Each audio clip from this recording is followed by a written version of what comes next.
Octane হবে না? रोज आते हैं इस उम्मीद पे। এ তো পাম্পই বন্ধ। 500 দেন অন্তত। I am sorry. Show off করে যে আমি 35 লিটার তেল রিজার্ভ করছি, একে ধরে মানে পিছনে বাড়ি দিয়ে দেওয়া উচিত হারামজাদাকে। So yo what is up guys, বাইকের তেল এক কাটা ব্লিঙ্ক করতেছে, সেই ঢাকায়তে ভরে নিয়ে আসছি।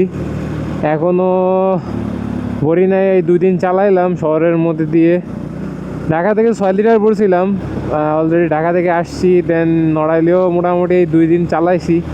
এখন এক কাটা ব্লিঙ্ক করতেছে। এখন দেখি তেলের পাম্পে কতটুকু তেল দেয়।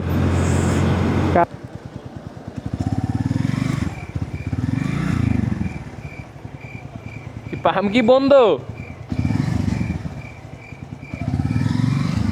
এ তো পাম্পই বন্ধ। ভাই অক্টেন হবো?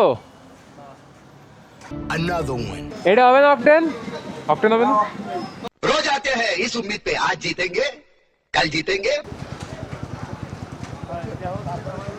ভাই অক্টেন কি আছে? অক্টেন আছে? अभी मजा आएगा ना। যাক বাস ইজি।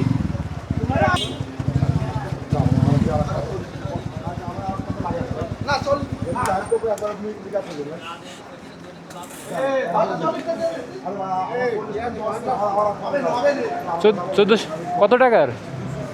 200 বেশি না? 500 দেন অন্তত। I am sorry, Babu. 500 দেন।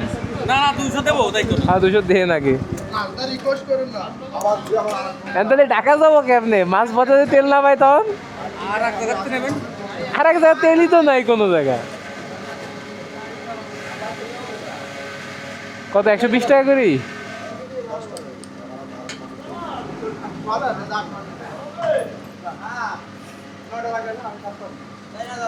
অনেক পাম্পে তো 500 করে দিচ্ছে, 500 করে দিলে তো। স্যার আপনি একটু বাইরে গিয়ে আবার ঢুকেন, আমরা আপনাকে দাঁড়ায় সম্মান করি। আর এই যে একটা কৃত্রিম ভাবে তেলের ক্রাইসিস সৃষ্টি করলেন, এতে যে মানে কি পরিমাণ ভোগান্তি। আরো যে কিছু কিছু বেহায়া কন্টেন্ট ক্রিয়েটর আছে যারা মানে মোটামুটি এইগুলো আবার শো অফ করে যে আমি 35 লিটার তেল রিজার্ভ করছি, একে ধরে মানে পিছনে বাড়ি দিয়ে দেওয়া উচিত হারামজাদাকে। মানে মিজাজটা লিটারালি গরম হচ্ছে। আমি 7 কিলো চালাই আইছি এইখানে, আমার 1 লিটার তেল পাইলাম না। মানে 1 লিটার সামথিং তেল পাইছি আর কি, ওই কথার কথা। মানে এখন আমি মানে 14 কিলো টোটাল হিসেব করলি, আমার বাসাতে এই জায়গা আবার এই জায়গাতে বাসা, তো আমার 14 কিলো চালায় আমি 1 লিটার সামথিং তেল পাইলাম। মানে টোটাল ওই যে সামথিং যেটুকু পাইলাম ওইটুকু কাট হয়ে গেল, ওইটুকু মানে বোনাস, ওইটুক মানে বোনাস পাইছি তেল পাম্পের, তো ওইটুকু আর কি শেষ হয়ে গেল, শেষ। আর আমি চিন্তা করছি ঢাকা যাবো কেমনে ভাই? মানে ঢাকায় যাওয়ার দিন যদি এরকম সিচুয়েশন হয়, তাহলে মানে 200 টাকার উপর তো কোনো পাম্পে দিব না। 200 টাকার উপর না দিলে আমি তো ঢাকায় যদি একটা দুটো অনেক পাম্পে পাই নাই, কারণ আমার নড়াইলে আমি 2টা পাম্পে পাই নাই।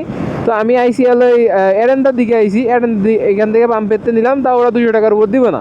তো এরকম সিচুয়েশন যদি হয়, তাহলে আমি মানে ঢাকায় যাবো কেমনে? এটা আর কি আমার মানে মুখ্য চিন্তা আর কি এসে দাঁড়াইছে।